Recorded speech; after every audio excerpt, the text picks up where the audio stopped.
Well, good morning. Got a beautiful July morning here at Patty's Garage, and there in the distance is the project for the day.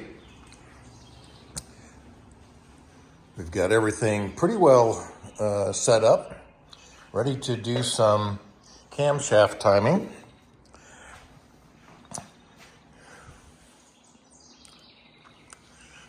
Looks pretty impressive, doesn't it?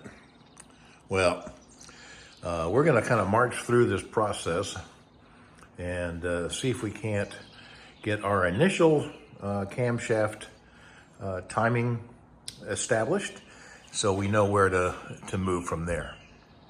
The first step in this process is to get our degree wheel set to absolute top dead center. And this particular wheel is actually has the instructions built right or stamped right into the front of it. And it gives three different methods. One of them is a piston stop block. You can use a dial gauge, or you can use, if you've got the head on, you can use a screwdriver down the spark plug hole. So those are kind of the three methods to determine where your piston is and make sure that it's at top dead center. So in this instance, I'm using the dial gauge method. I've got my dial gauge set up. My pointer is right on the very edge, on the flat part of the piston. I've got it set to 0, and I've got my degree wheel also set to 0, top dead center.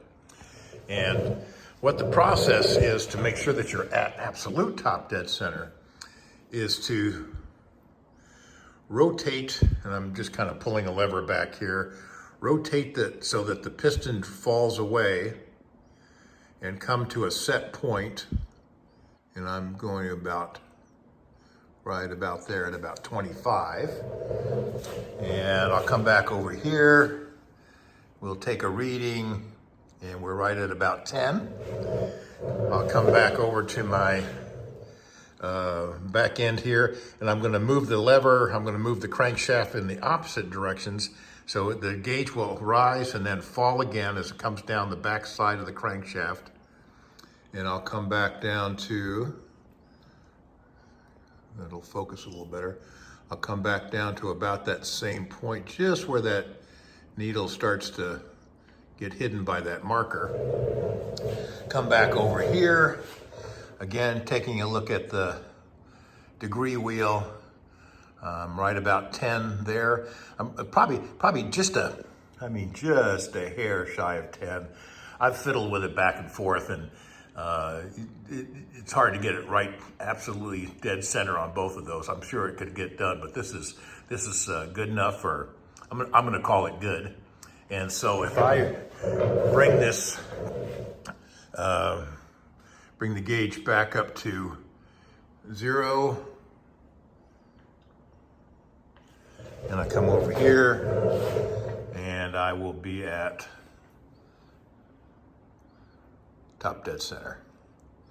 So I know that within half a point or a quarter of a point that I am at absolute top dead center. So that's the only thing we need to do there. We've got our wheel set up, top dead center. We'll know if there's any movement. I'll be able to look at that dial gauge and see if that's off of the 0 point at any point in this process. So that step is done.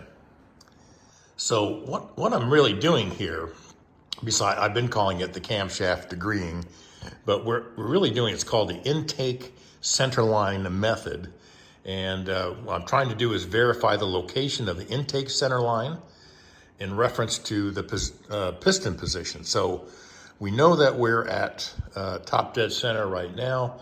And what we're trying to do is find the next step is to find the very top dead center of the camshaft lobe. So we've installed the camshaft and timing set, made sure that the timing marks on the cam and sprocket are aligned. And so using the dot-to-dot method, you can see that those dots are pretty well aligned down in the, and that's the traditional factory method of timing. They would just use their stock cam, a sprocket set that's designed to work with that camshaft, and they line up those two dots. They know that that's going to be ideal, and they'd set it and forget it. But in this case, we're modifying this engine slightly. We're putting on a different head, and we are using a AC Dodd camshaft that has a characteristics and for performance and economy. And so their specifications are designed that the camshaft has to be set at 106 degrees after top dead center, and that's to get good performance. That's considering the camshaft, the valve lifters, intake and exhaust valve settings.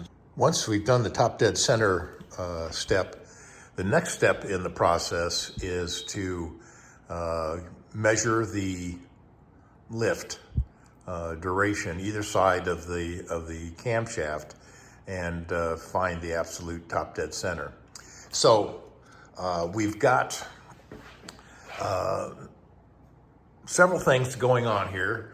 We've got our dial gauge. I'll call it a dial gauge. It's a digital DTI gauge. I was using the traditional dial gauge, but I was getting some inconsistent results. And so we've stepped up to a digital gauge, which is, I'll just kind of turn around here, see if how that registers. Zero that out.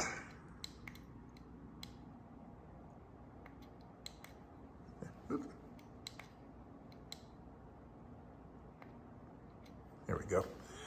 And one of the mentors, YouTube mentors, actually a couple of them, have suggested this. What looks kind of a strange thing here, but it's just a spring that's onto that top of that lifter that's coming down here, push rod coming down here to lifter, which rides on the cam.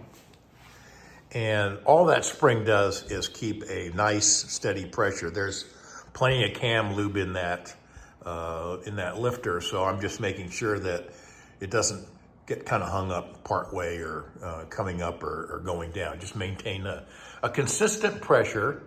You can do that by hand, but then every time you press a little harder or a little bit less, you're going to get a different reading up here. So this is my attempt at keeping things fairly consistent. And we've got the gauge set up. What we need to do, that's just our temporary setup. So what I'll need to do is rotate. This is our second hole on the block. That's our intake valve, and we've got our lifter in place, push rod coming down, lifter in place, riding on the camshaft. So what I'll need to do before taking our first reading is to rotate the engine so that the camshaft follower lifter comes to its top position, and we'll take measurements on either side, very similar to what I did in the case of the piston, and we'll find absolute top of that camshaft.